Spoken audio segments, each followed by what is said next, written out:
Welcome to the Coast to Coast podcast, brought to you by PlayPicks and The Lines, coming to you from the West Coast. Josh Lander, joined by my guy Nate Weitzer on the East Coast. And we are looking at a fun 11-game slate here in the NBA tonight, which means plenty to choose from in our player props in this video here. Nate does have his great article as well up on playpicks.com with some best bets and player props in there. And make sure to like and subscribe to that page. Got 3 game videos up for you today with a bonus one as the Lakers are welcoming back AD and LeBron. So we wanted to get one more game video out there about that one. We've also got this player props video here. We also want you to head to thelines.com and use that player props tool that we have there for you. Make sure you're getting the best bets available from all the different odds makers offering those NBA player props tonight. And also head to play.thelines.com, as that's the place that we are offering you guys an opportunity to win a $25 Amazon gift card if you head to that NBA Daily Pick'em Challenge. Get all of your picks correct in there, and we will send you that $25 gift card. And as always, if you do still need a FanDuel or DraftKings account, head to ftpicks.com or dkpicks.com and find those listings in your area, such as what we've got for tonight's playoff props. Nate, let's get into it. Yeah, I mean, it's the old reliable. It's the reigning MVP, and he just officially passed Joel Embiid for odds in terms of winning the next MVP. But Giannis has something to say about that at his last 2 performances. In any case, Nikola Jokic in a game with a total that started at 233 and is now at 243 with the Wolves visiting seems like a good bet to again smash that really high PRA of 50 right now, minus 110 odds. If you want to kind of target a specific bet, I would go with the 9 assists tonight. I know he has been dancing around that lately, but I mean, he's averaging 8 dimes along with 31 points and nearly 13 boards in his last 5. He's shooting 72.5% from the field, basically stopped taking threes altogether. And he has a 140 offensive rating, getting to the line 11 times a game in that span. The Wolves allow the most free throw attempts per game on the road. They also allow the most assists per game on the road. They are also allowing the 7 more points in the paint on the road versus at home. And they're allowing the 3rd highest percentage inside the arc, 57% on 2s on the road. And Karl Anthony Towns, who's had trouble dealing with Joker, of course, who's averaging 28 points, 15 boards, 7 assists his last 5 meetings with Cat. He's not fully healthy. He's dealing with a forearm that's been bruised up, and he's kind of been abused. He gave up 35 and 14 to DeAndre Ayton, gave up 2 big lines to Dwight Powell recently, and the Wolves are now allowing the 4th most points per game to centers over their last 7. So Jokic, I mean, obviously he does whatever he needs to do to get his team to win. The Nuggets, as we talk about in that game video, have been steady going over at home, giving up tons of points. The Wolves, same deal on the road. So if there's going to be this many points scored in the game, you got to assume Jokic is going to be diming people up. I mean, it's like plus 330 for him to get a triple-double in a win, which is kind of low considering it's a triple-double. But, I mean, you could look at the 10 assists in a win, I think, as maybe a better player performance double at target. Yeah, that all adds up. I mean, he's doing it in all facets. I mean, in his last 5 alone, 13 boards a game, and he's up to 31 points in that time frame. So, I mean, look, he's fluctuating between which stat category he seems to be dominating per game. I mean, the other night he had 26 points, went under the point total, 19 boards, and 11 assists. So well over every other prop that he had, right? I think that's where you feel safe now because, I mean, he's just as capable of getting 31 points and 12 boards as he is of getting 25 points and 20 boards. So either way you cut it, he's probably going to be in the low to mid 40s with his points and rebounds alone tonight, which there's going to be a ton of shots, ton of pace. We talk about that over, even though it's shot up to 243. We were loving it at 233. 243 just means everyone's expecting a ton of points, and I think that's a good bet tonight. So Davion Mitchell is who we're moving to next. It's why not? We just the same bet as we made the other night that hit with him against the exact same team in the Rockets that they're playing tonight. His points and assists are up a bit, obviously from where they started in his last 5 games without Fox. And before that, he definitely had a lot lower props. Now we're up to 30.5 points and assists combined on FanDuel. Or you talk about 8 assists in a win. That's plus 200. He did get 8 assists. He had 24 and 8 in that game the other night against the Rockets as they play this rematch here. And yeah, it's all about what happens when De'Aaron Fox isn't playing. And obviously we know Tyrese Haliburton is out of the way as well in Indiana. And he's in his last 5 without Fox. And obviously Haliburton, 24 points a game and 8.5 in assists. Really good splits for the Rook, 49% from the field and 39% from 3, hitting all of his 3 throws at 100%. He's up to 42 minutes per game and with a 25.5% usage rate in those last 5. Everything just jumps up. His minutes go way up from 25 to 35, and those points double as well. Not unsurprisingly, in just an increase of about 11 minutes, we're talking about 9 more points a game. Assists up from about 2 to 5.5. The usage goes up to 24%. It's just a lot to like, and Houston still got no D to speak of, and gives up the 4th most points and assists to opposing point guards on the season. So if FanDuel isn't making this high enough to scare me off at 30.5 points and assists combined, when he's been hitting that on average over his last 5 or 6. Yeah, it's the exact same line with the exact same odds as the last time out. And I mean, it was a little close. I mean, 24-8 isn't necessarily smashing it.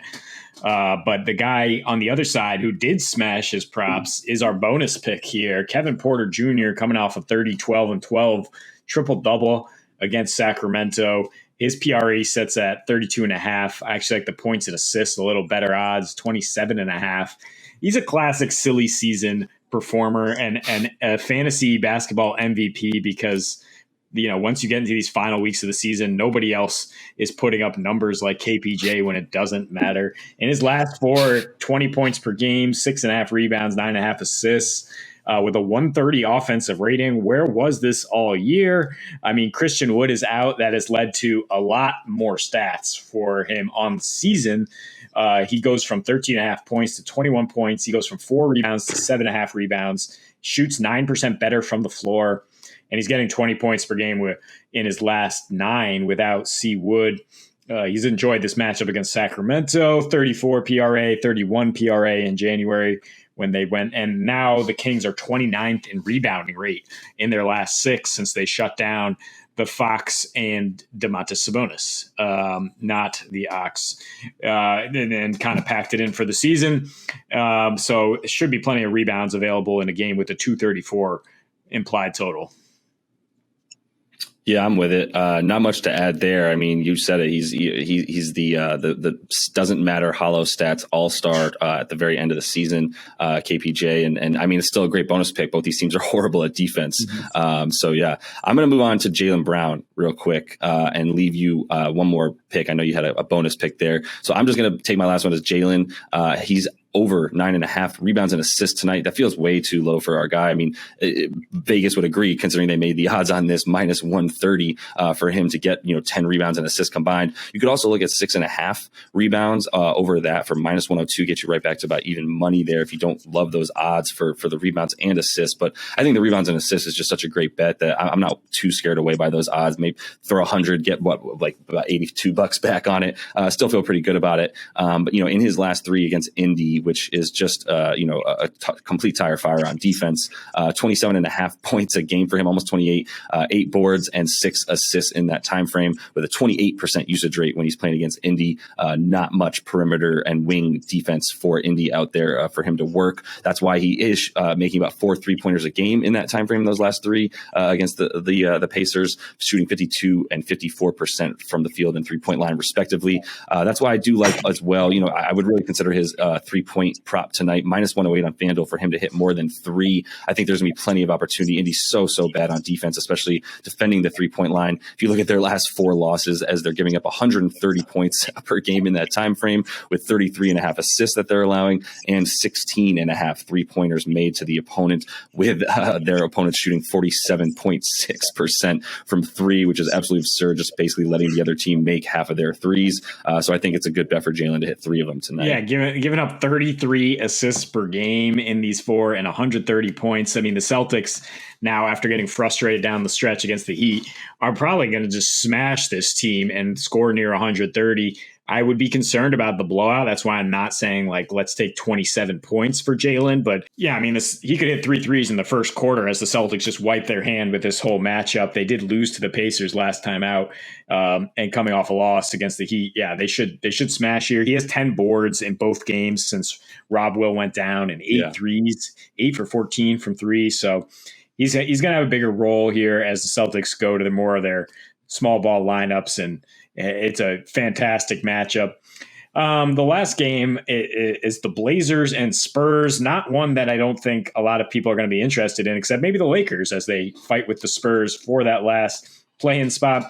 Maybe the Blazers are going to be looking for a little spoiler, and Drew Eubanks against his former team might be looking for that. I mean, he went for 20-9 in his first matchup with the Spurs. It was a 133-96 loss, and the Spurs had 81 at the half. Yet Eubanks still got plenty of playing time and still got over these props, 16.5 points or 26.5 points rebounds. I mean, because the Blazers are sitting 10 NBA players every night, actively trying to lose. So I actually like both Eubanks and Brandon Williams to get over 16.5 points. He came off the bench and had a poor showing against the Spurs, but he was dealing with an ankle issue that I think is a little bit better now. Anyway, Eubanks, coming off a big game, is now averaging 20 and 10.5 boards, shooting 72% from the floor in his last 5. He played 41 minutes when they actually got into a close game with OKC. I think the Spurs could actually make this one a little bit closer just because of the way they play at home. Third in pace, 20th in rebounding rate, allowing the third most point paints at home. It's just a great matchup to take props on either side here. Yeah. So I think you should get some action in there. Yeah, and I haven't even checked DeJounte Murray's props, but I feel like I'll feel comfortable making a bet in the afternoon on him as well. As he's just, I mean, they've got something to play for. He's trying to make a name for himself. He's trying to get paid and going off. So I think he'll help contribute to a very, very high point total. We'll see how well they play on defense. We know that their pace and everything just ratchets up. Overs hit at a really high rate for them at home. And I have no problem with Drew. Somebody has to get this team to even close to 100 points. And I can name you only like 2 or 3 other Trailblazers that are actually getting time right now on top of Eubanks. So I would say he's definitely a good bet to get a bulk of that usage rate and scoring and stats tonight. So that is all the time we have for you, with a ton of these props up and a big NBA slate tonight that we're going to have fun watching with you guys. Make sure to like and subscribe to that page. Check out the other couple of videos. We got 3 game videos up for you as well tonight. And until we see you next, happy betting.